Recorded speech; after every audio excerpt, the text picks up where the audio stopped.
Video tadi itu video apa sih? Oh, video tadi itu sedikit cuplikan dari Kerajaan Sriwijaya. Hah? Kerajaan Sriwijaya?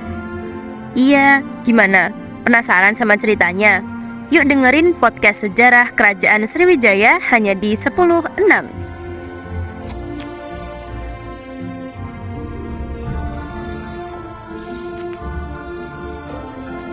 Nah, kalian udah pada lihat kan cuplikan sejarah Kerajaan Sriwijaya tadi? Kira-kira kalian tahu nggak sejarah Kerajaan Sriwijaya itu awalnya dari mana? Nah, kita bisa tanya nih ke Sasa. Sasa, coba jelasin dong dari mana sih awal sejarah Kerajaan Sriwijaya itu? Sejarah Kerajaan Sriwijaya berawal dari berita asing yang menceritakan Kerajaan Sriwijaya. Nah, yang pertama, berita asing yang berasal dari Arab menunjukkan bahwa sebuah catatan kuno yang ditulis oleh tokoh bernama Al-Biruni dan Hordadeh. Dalam catatan tersebut dijelaskan bahwa ditemukan mengenai kemakmuran Kerajaan Sriwijaya, atau di situ disebut juga dengan Zabak. Pada catatan tersebut juga dijelaskan bahwa Kerajaan Zabak mampu menghasilkan emas yang sangat banyak di setiap tahunnya. Lalu yang kedua ada berita Cina, yaitu informasi mengenai Kerajaan Sriwijaya diperoleh dari catatan tokoh pendeta yaitu bernama Tesing. Dalam catatannya, ia menyebutkan bahwa pernah singgah di Kerajaan Sriwijaya pada tahun 671 Masehi. Ia singgah ke Kerajaan Sriwijaya dalam perjalanan menuju India.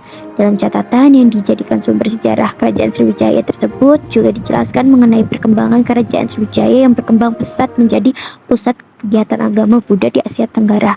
Selain menjadi pusat kegiatan agama, kerajaan ini juga maju dalam bidang militer dan pelayarannya. Lalu, yang terakhir, berita India. Berita India menyatakan bahwa Raja Kerajaan Sriwijaya pernah menjalin hubungan dengan kerajaan-kerajaan India seperti Kerajaan Nalanda dan Kerajaan Kola. Di India terdapat dua prasasti yang ada kaitannya dengan Kerajaan Sriwijaya, yaitu Prasasti Leiden Besar dan Prasasti Nalanda. Nah, itu dia berita-berita asing Kerajaan Sriwijaya. Jadi ada berita asing yang membahas Kerajaan Sriwijaya ya? Kalau untuk sejarah dan pendirinya, siapa sih? Kerajaan ini didirikan oleh Dapunta Hyang Sri Jayanasa pada abad ke-7 Masehi. Nama pendiri ini diketahui dari beberapa prasasti yang ditemukan di Sumatera Selatan dan Bangka Belitung, seperti Prasasti Kedukan Bukit, Prasasti Talang Tuo, dan Prasasti Kota Kapur. Kerajaan ini terletak di tepian Sungai Musi di daerah Palembang, Sumatera Selatan. Kerajaan Sriwijaya adalah salah satu kerajaan terbesar dan terkemuka di Nusantara yang bercorak Buddha. Nama Sriwijaya ini berasal dari bahasa Sanskerta yaitu Sri yang berarti cahaya dan Wijaya yang berarti kemenangan. Nah, arti nama Sriwijaya dapat diartikan sebagai kemenangan yang gemilang. Wah, luas banget ya wilayahnya. Kalau untuk ibu kotanya sendiri berada di mana sih? Untuk ibu kotanya sendiri, sampai sekarang belum ada kepastian untuk keberadaannya. Namun, ada banyak teori yang mengungkapkan. Yang pertama, teori J.L. Muns. J.L. Muns yang melihat dari rekonstruksi peta Asia Tenggara dengan menggunakan berita Cina dan Arab, menyimpulkan bahwa Sriwijaya mulanya berpusat di Kedah, kemudian berpindah ke daerah pertemuan Sungai Kampar Kanan dan Batang Mahat di Muara Takus. Sedangkan Sukmono melalui penelitian geomorfologi dan meneliti peran kota Jambi sekarang dalam sejarah Sriwijaya berargumen bahwa Jambi lebih tepat sebagai lokasi kerajaan Sriwijaya daripada Palembang. Berbeda lagi dengan Bu Carih yang menyatakan bahwa sebelum tahun 682 ibu kota Sriwijaya berada di Batang Kuantan. Setelah itu, ibu kotanya baru dipindahkan ke Muka Upang di daerah Palembang. Meski banyak yang meragukan pendapatnya, Coedes tetap pada pendiriannya bahwa lokasi kerajaan Sriwijaya pada zaman dulu berada di pantai timur Sumatera Selatan, yakni di Palembang. Oh, jadi gitu teori ibu kota Sriwijaya. Terus, kalau wilayah kekuasaannya gimana? Nah, wilayah kekuasaan Sriwijaya meliputi daerah Sumatera Selatan, Pulau Bangka, Lampung, dan juga Jambi. Sementara untuk kiprahnya dikenal sampai ke wilayah Semenanjung, Malaya, dan juga India Timur.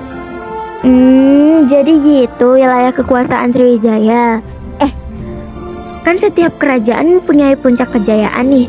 Nah, kalau puncak kejayaan Sriwijaya sendiri itu kayak gimana sih? Untuk puncak masa kejayaan Kerajaan Sriwijaya sendiri, yaitu pada masa Raja Balaputra Dewa pada abad ke-9, yang berhasil membawa Sriwijaya berjaya dalam bidang ekonomi, pendidikan, hingga arlodayaan. Saat itu, perdagangan di Kerajaan Sriwijaya mengalami kemajuan yang pesat, terutama memiliki armada laut yang kuat dan memiliki jalur perdagangan yang aman. Kerajaan Sriwijaya juga menjalin hubungan erat dengan kerajaan-kerajaan di Cina, dilanjutkan dengan melawan Kerajaan Chola, India pada tahun 1017 hingga 1025. Raja Sri Sanggramawijaya berhasil ditawan.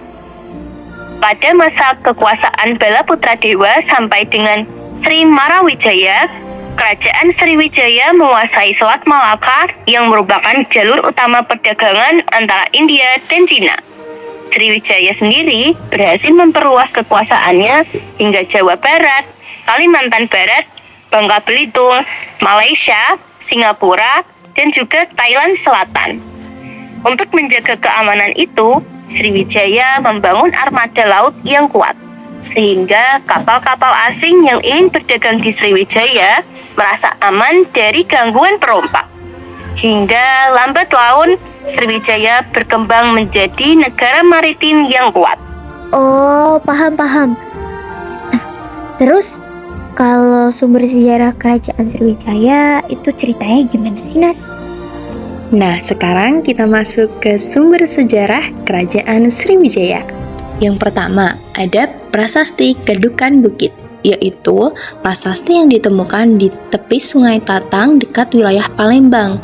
Prasasti Kedukan Bukit memiliki angka tahun 605C atau Saka atau 683 Masehi. Prasasti ini terdiri dari 10 baris yang ditulis dengan huruf Palawa dengan bahasa Melayu kuno. Untuk isinya sendiri menjelaskan bahwa ada seorang bernama Dapun Tahyang yang dikatakan berangkat dari Minangkabau naik perahu dengan membawa tentara sebanyak 20.000 orang. Ia datang di Metayap dan akhirnya membangun kota yang diberi nama Sriwijaya setelah berhasil menaklukkan beberapa daerah. Lalu yang kedua ada Prasasti Talang Tuwo, yaitu yang ditemukan di Desa Gadus, daerah Talang Tuwo sebelah barat kota Palembang, memiliki angka tahun 600C atau Saka atau 684 Masehi. Prasasti ini ditulis dengan menggunakan huruf Saka Palawa dengan bahasa Melayu kuno juga. Untuk isinya yaitu pembuatan Taman Sri Kstra oleh Dapun Tahyang Srijaya Nasa untuk kemakmuran semua makhluk. Doa dan harapan yang terdapat di dalam prasasti ini menunjukkan sifat-sifat dari agama Buddha. Lalu yang ketiga ada Prasasti Kota Kapur, yaitu prasasti yang ditemukan di Pulau Bangka dengan angka tahun 608C atau Saka atau 686 Masehi, ditulis dengan huruf Palawa dengan bahasa Melayu kuno. Untuk isinya yaitu sebuah permintaan kepada para dewa agar menjaga kedatuan Sriwijaya, menghukum para orang yang bermaksud jahat dan mendurhakai kekuasaan Sriwijaya serta menjamin keselamatan mereka yang taat dan setia. Lalu ada Prasasti Telaga Batu, yaitu batu lempeng yang tidak berangka tahun. Isi prasastinya berupa kutukan yang menakutkan bagi siapapun yang tidak taat terhadap perintah-perintah raja.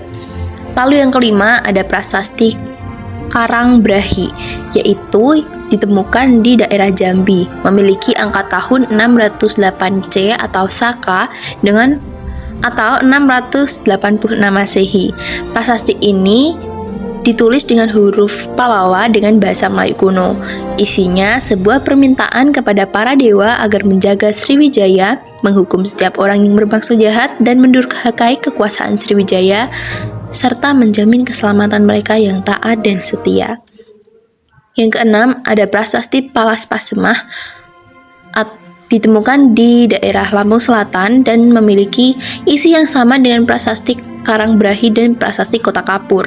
Isinya terdiri dari 13 baris ancaman dan kutukan bagi para pelanggar perintah raja. Disebutkan pula bahwa daerah Lampung Selatan dikuasai Kerajaan Sriwijaya pada akhir abad ke-7. Lalu yang ketujuh ada Prasasti Ligor, yaitu ditemukan di Tanah Genting Kra di daerah Ligor. Prasasti Ligor memiliki angka tahun 697 C Saka atau 775 Masehi. Prasasti ini memiliki tulisan di kedua sisinya dengan huruf Palawa dengan bahasa Melayu kuno.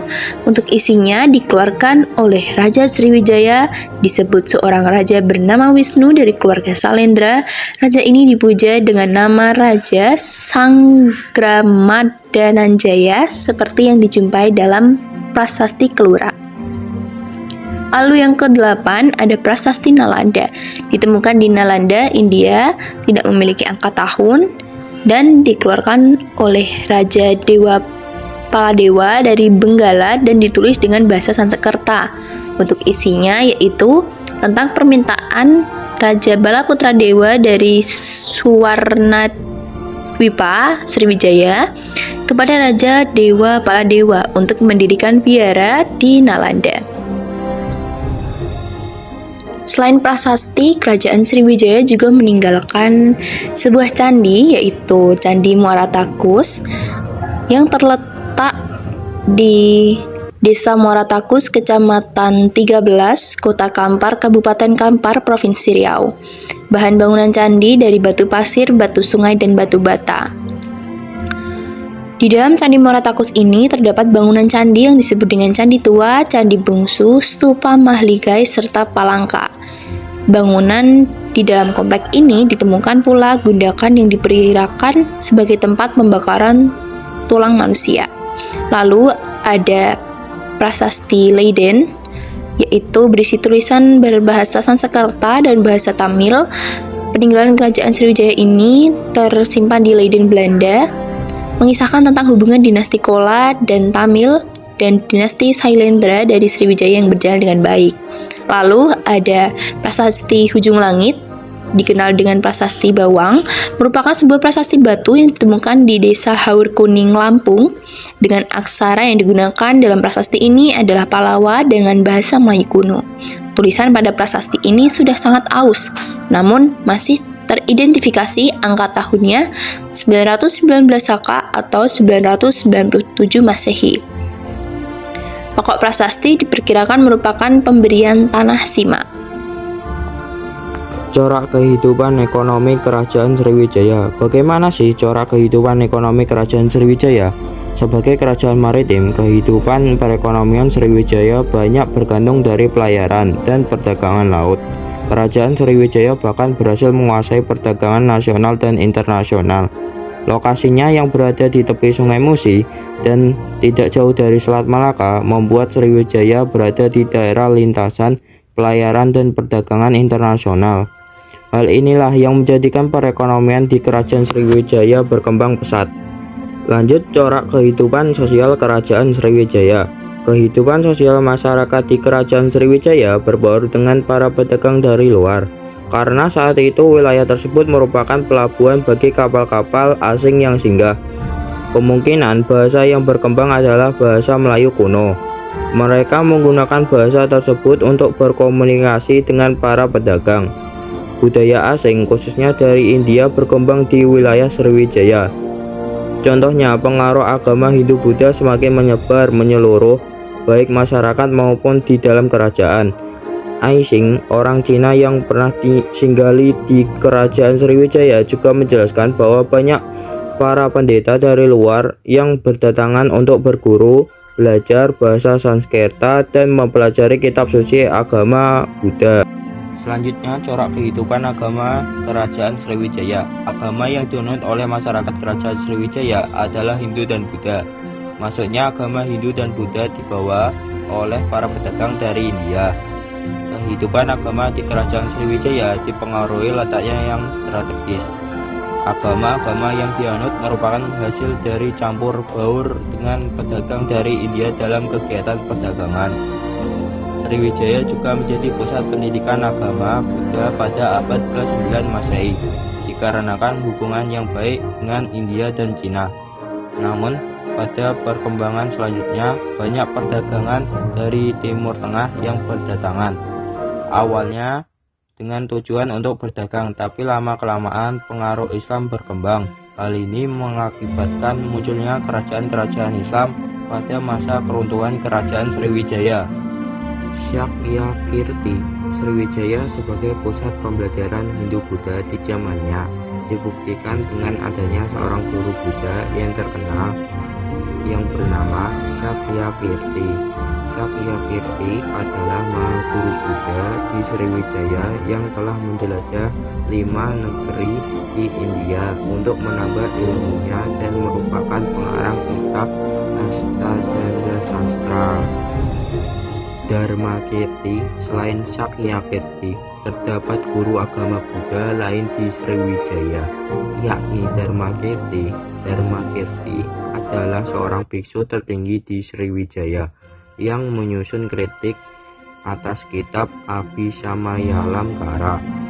Dharmakirti atau sering Pak Dharmakirti atau yang dikenal juga dengan sebutan Suvanatvipi Dharmakirti adalah seorang mahaguru Buddha dari Sriwijaya yang masih termasuk dalam silsilah dinasti Shailendra. Dia juga dikenal sebagai guru besar Buddhis di Sumatera pada abad 10. Dan yang terakhir, corak kehidupan politik Kerajaan Sriwijaya. Kehidupan politik Kerajaan Sriwijaya disebut menganut sistem kadatuan, yakni kerajaan yang membawahi atau menguasai wilayah atau kerajaan-kerajaan lainnya. Hal tersebut berarti bahwa Kerajaan Sriwijaya merupakan kerajaan yang terdiri dari mandala-mandala atau provinsi-provinsi yang setiap mandala dikepalai oleh seorang datu. Sriwijaya mengalami kejayaan pada masa pemerintahan Raja Balaputra Dewa yang mampu meluaskan wilayahnya sampai dengan semenanjung Malaya, Selat Malaka, dan Laut Cina Selatan. Oke, selanjutnya sistem pemerintahan Kerajaan Sriwijaya. Sistem pemerintahan Kerajaan Sriwijaya terbagi sebagai berikut. Yang pertama, Raja dan Keluarga Kerajaan. Sistem pemerintahan Kerajaan Sriwijaya di masa Dapur Dahyang adalah kerajaan. Dalam Kerajaan Sriwijaya, Raja memiliki peran sentral dalam pemerintahan. Lalu yang kedua, pejabat dan dewan. Dalam sistem pemerintahan Sriwijaya terdapat pejabat-pejabat tinggi yang membantu Raja dalam mengelola kerajaan, termasuk menteri, panglima perang, dan kepala daerah. Yang ketiga, sistem administrasi dan hukum. Kerajaan Sriwijaya memiliki sistem administrasi yang teratur dan efisien. Terdapat pembagian wilayah administratif yang diperintah oleh kepala daerah yang ditunjuk oleh raja. Keempat, perdagangan dan keuangan. Kerajaan Sriwijaya merupakan pusat perdagangan maritim yang makmur. Lalu yang terakhir, pengaruh agama. Agama, terutama agama Buddha, memiliki pengaruh yang kuat dalam sistem pemerintahan Kerajaan Sriwijaya. Nah, jadi itu dia sistem pemerintahan Kerajaan Sriwijaya. Sidayatra, perjalanan yang dilakukan oleh Dapun Tahyang dengan naik perahu sebagaimana yang sudah disebutkan dalam prasasti Kedukan Bukit. Perjalanan ini berasal dari Minangat Tamuan menuju ke daerah Palembang, Bengkulu, dan juga Jambi. Dalam perjalanan tersebut, pendiri Kerajaan Sriwijaya berhasil menaklukkan beberapa wilayah dan membangun sebuah wanua atau perkampungan. Wanua baru itu kemudian dianggap berkembang menjadi pusat kadatuan Sriwijaya di Palembang, sebagaimana lokasi penemuan prasasti Kedukan Bukit. Selanjutnya ada ekspedisi Pamalayu. Ada yang tahu nggak ya? Ekspedisi Pamalayu itu apa sih? Oke, daripada lama-lama, langsung aku jelasin. Ekspedisi Pamalayu adalah sebuah diplomasi melalui operasi kewibawaan militer satu yang dilakukan oleh Kerajaan Singasari di bawah pemerintahan Raja Kertanagara pada tahun 1275 hingga 1286 Masehi terhadap kerajaan Melayu di Dharmasraya di Pulau Sumatera. Negara Kertagama mengisahkan bahwa tujuan ekspedisi Melayu sebenarnya untuk menundukkan Swarna Bumi secara baik-baik. Namun, tujuan tersebut mengalami perubahan karena Raja Swarna Bumi ternyata melakukan perlawanan. Meskipun demikian, pasukan Singasari tetap berhasil memperoleh kemenangan. Menurut analisis para sejarawan, latar belakang pengiriman ekspedisi Melayu adalah untuk membendung serbuan bangsa Mongol. Oh, oke. Sekarang aku mau tanya yang terakhir deh. Masa keruntuhan Sriwijaya itu kayak gimana sih ceritanya? Masa keruntuhan Kerajaan Sriwijaya. Setelah beberapa abad berkuasa, Kerajaan Sriwijaya mulai mengalami kemunduran pada abad ke-11. Kemunduran perlahan melanda berbagai bidang kehidupan seperti ekonomi dan politik. Faktor penyebab keruntuhan Kerajaan Sriwijaya. Yang pertama, serangan Kola Mandala. Serangan Kola Mandala dipimpin oleh Rajendra Kola I. Penyebab serangan ini adalah pajak yang tinggi yang dikenakan oleh Kerajaan Sriwijaya pada kapal-kapal pedagang di Selat Malaka. Hal itu membuat kapal yang berasal dari Kola Mandala merasa dirugikan. Karena itu, dinasti Kola kemudian menyerbu Kerajaan Sriwijaya sebanyak 2 kali, yaitu pada 1017 dan 1025. Akibat dari serbuan besar yang dilakukan dinasti Kola, Sriwijaya mengalami kemunduran yang besar. Bahkan beberapa daerah kekuasaannya berhasil ditaklukkan dan diambil alih. Yang kedua, wilayah bawahan yang melepaskan diri. Serangan dari dinasti Kola ternyata memberi pengaruh buruk terhadap kondisi internal Kerajaan Sriwijaya. Serangan Kerajaan Kola mampu membuat lemahnya kekuatan politik dalam istana Kerajaan Sriwijaya. Alhasil, banyak daerah kekuasaan Sriwijaya yang kemudian memanfaatkan momentum itu untuk melepaskan diri. Dampaknya, Sriwijaya semakin mengalami kemunduran ekonomi dan perdagangan karena bandar-bandar pentingnya juga melepaskan diri. Yang ketiga, masuknya Islam. Setelah Islam mulai masuk ke wilayah daerah kekuasaan Sriwijaya, secara perlahan pengaruh Islam mulai menguat dan mempengaruhi perdagangan kerajaan. Salah satu daerah yang terpengaruh kuat oleh Islam adalah Aceh. Hal itu membuat banyaknya kerajaan-kerajaan bercorak Islam yang berdiri di Sumatera. Contohnya adalah berdiri Kerajaan Samudra Pasai di pesisir timur Aceh pada abad ke-13. Karena sebab-sebab tersebut, Kerajaan Sriwijaya runtuh pada masa pemerintahan Raja Srimat Sri Udayadityawarma Pratapaparakrama Rajendra Maulimali Warmadewa. Nah, itu dia yang dapat kami jelaskan tentang Kerajaan Sriwijaya. Gimana? Seru nggak cerita tentang Kerajaan Sriwijaya? Ya pasti seru dong. Siapa sih yang nggak suka dengan cerita kerajaan-kerajaan di Indonesia? Terima kasih ya sudah menonton video kami dari awal sampai akhir. Jangan bosan ya dengerin podcast dari kami. Soalnya yang ngebosenin kan cuma dia. Sorry ya, dia ngebosenin. Soalnya yang asik cuma podcast kami.